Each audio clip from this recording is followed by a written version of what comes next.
चाची, आप ऐसा क्यों कह रही हैं कि ये चाचू की आखिरी निशानी है? मानो तो मुझसे दूर चला गया ना, इसलिए बचा मेरे पास इसमें मेरा मानो मेरा हाथ। नहीं चाची, नजर उठा के देखिए, अपनी रोमिल, ये दोनों चाचू की निशानियां ही तो है। ये पूरा परिवार, इस पूरे परिवार में उनके साथ आपका बिताया हुआ वक्त, वो यादें, ये सब उनकी निशानियां हैं। चाची रोइए मत, हम सब आपके अपने हैं, हम सब आपके साथ हैं। सॉरी निधि चाची, आपका पति मानव आपके साथ रहने के लायक नहीं है। वो एक कातिल था, कातिल।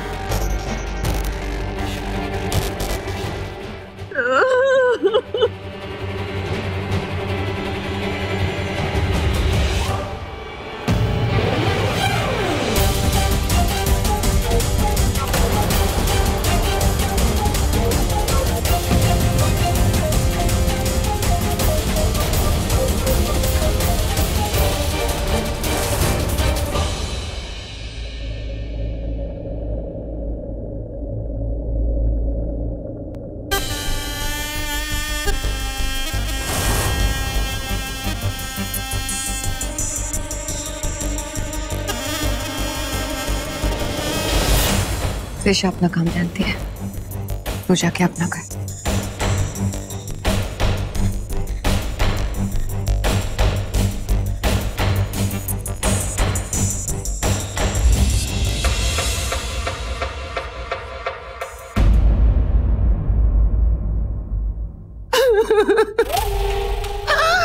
निधि बेटा, मैं तेरा दुख समझ पा रही हूँ। अगर मानव तेरा पति था तो मानव मेरा बेटा जैसा था। चला गया रे मेरा बच्चा, चला गया।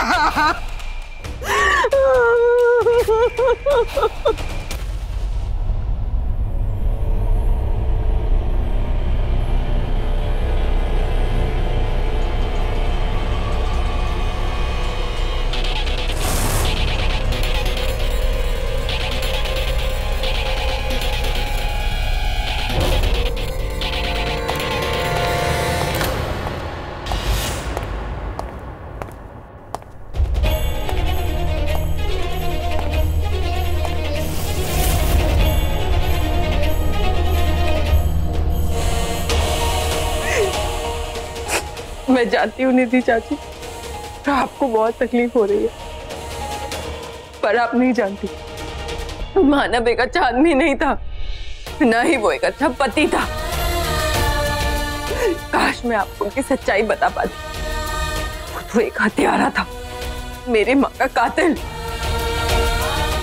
वो तो मुझे भी मार देता।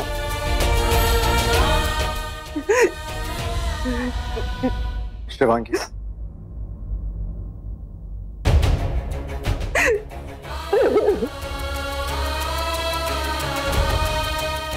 It's okay Shivangi. क्या होगा जब रॉकी को पता चलेगा कि मानव को मैं नहीं मारा? क्या रॉकी ये सच बर्दाश्त कर पाएगा? क्या सच जानने के बाद रॉकी मुझे छोड़ देगा?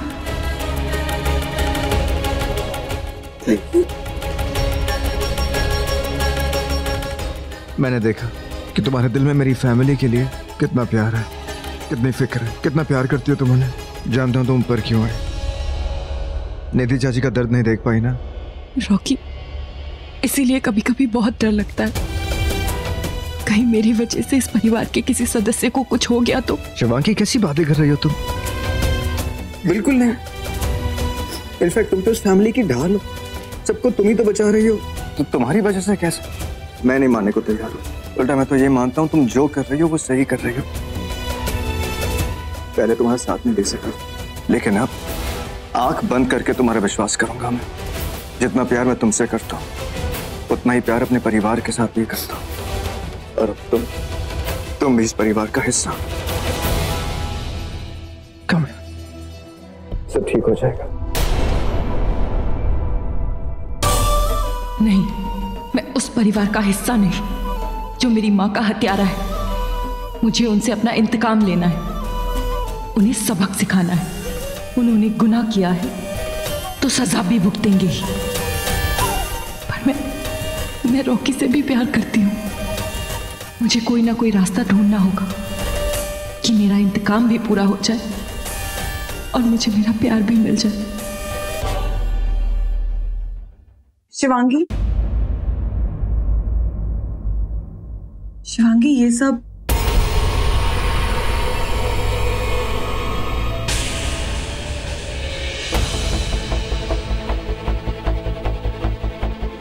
तो शेषा गौतमी का रूप लेके मेरे पास आई है। तू कितने महीनों से यहाँ रह रही है? तेरी शादी के बाद अब जाके मैं तुझसे मिल रही हूँ। कोई तकलीफ तो नहीं है ना? तू खुश है ना यहाँ? नहीं नहीं गौतमी, मुझे कोई तकलीफ नहीं है। मैं यहाँ बहुत खुश हूँ। शादी के बाद मेरी जिंदगी बदल गई। इस घर में सब लोग बहुत अच्छे हैं। बड़ी माँ, रुचिका, अवंतिका, सब बड़े प्यारे हैं। हाँ, रुचिका की शादी रॉकी से होने वाली थी, बट लास्ट मोमेंट पे मैं आ गई तो उनकी शादी टूट गई। मुझे रुचिका के लिए बहुत बुरा लगता है, खासकर तब जब रॉकी सिर्फ मेरे पास रहना चाहता है, उसके पास नहीं। रुचिका उससे कितना प्यार करती है और रॉकी सिर्फ मुझसे।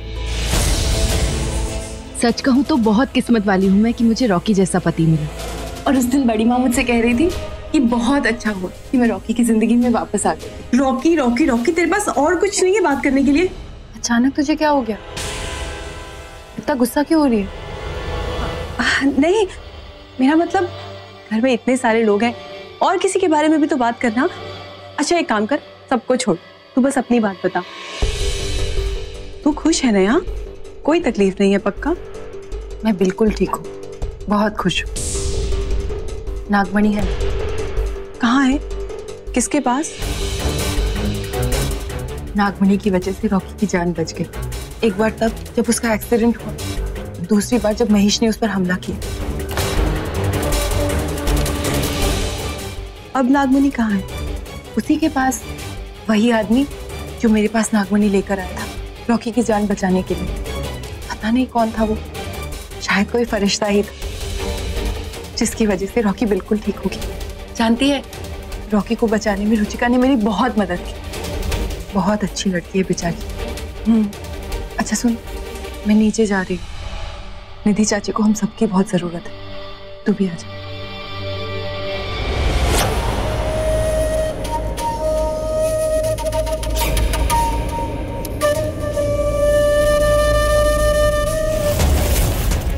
मुझे तो लगा था इसके मुंह से कुछ उगलवा लूंगी, पर कुछ पता नहीं कर पाई। तू मुझसे कुछ पता नहीं कर पाएगी शेषा। तो तू शिवांगी से कुछ नहीं पता लगा पाई, यही ना?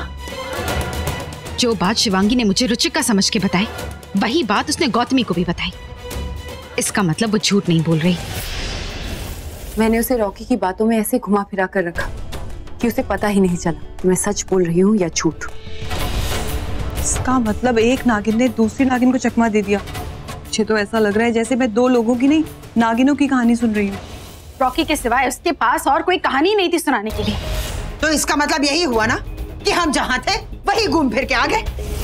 अभी तो मैंने उन्हें बातों में घुमा फिरा कर गुमराह कर लिया, पर न जाने ये लोग आगे क्या करेंगे। शेषा तेरा रूप लेकर आई थी, इसका मतलब उन्हें अब तक मुझ पर शक है।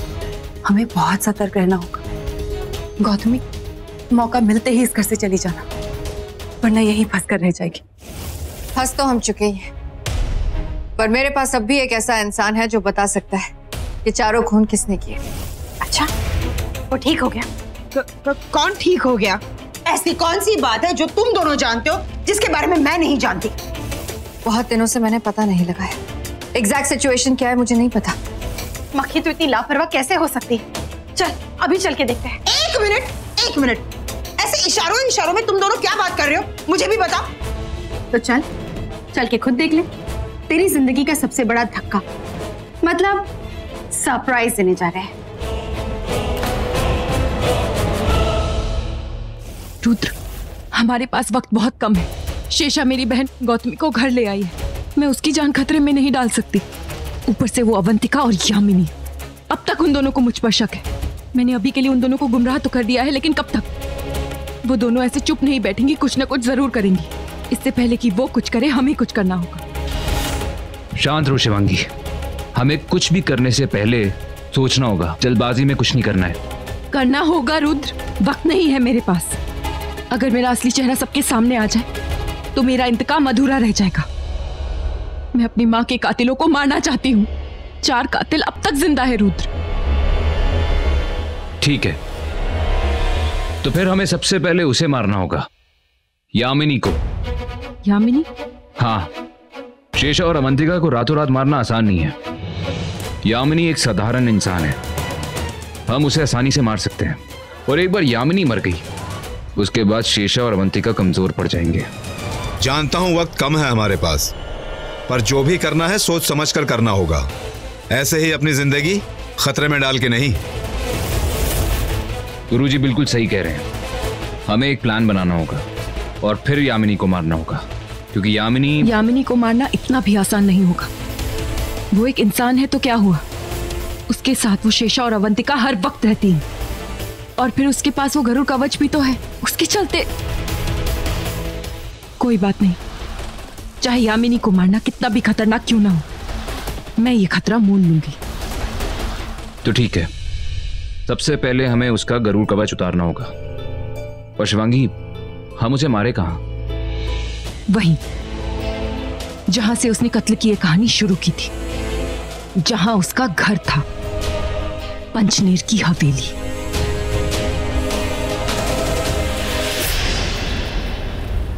मेरी बात कान खोल कर सुन लो, मैं तुम दोनों जानवरों से तंग आ गई हूँ। और तू मामूली इंसान इसलिए जिंदा है क्योंकि मैंने तुझे जिंदा रखा है, इसीलिए चलती फिरती नजर आ रही है। पर यह याद रखना कि तुझे जिंदा कर सकती हूँ तो किसी को भी जिंदा कर सकती हूँ। किसे जिंदा कर रही है तू?